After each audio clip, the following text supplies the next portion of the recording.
Saya faham situasi anda.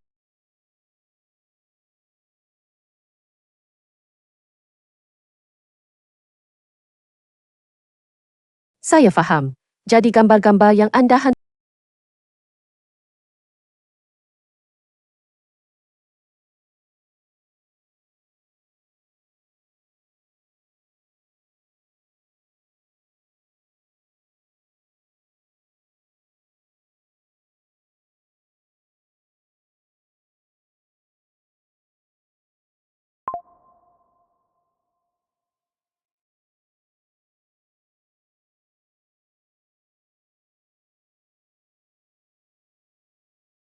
minta maaf kalau soalan saya tadi buat anda rasa terganggu.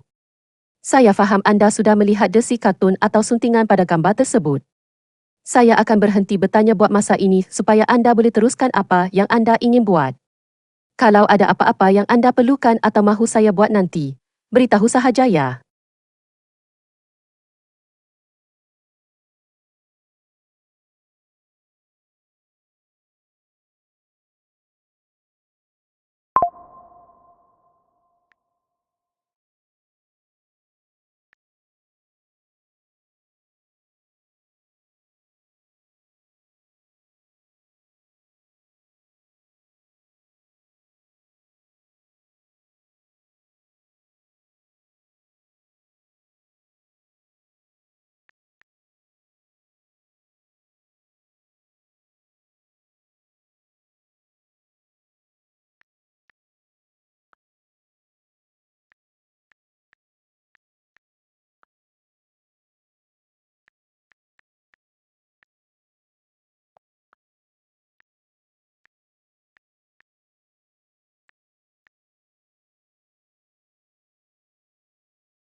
Oh, jadi abang awak bertugas sebagai penjaga buku waran?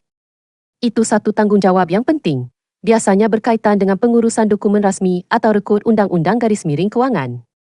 Walaupun abang awak seorang UQ, nampaknya dia seorang yang hebat kerana mempunyai peranan atau tanggungjawab dalam tugasan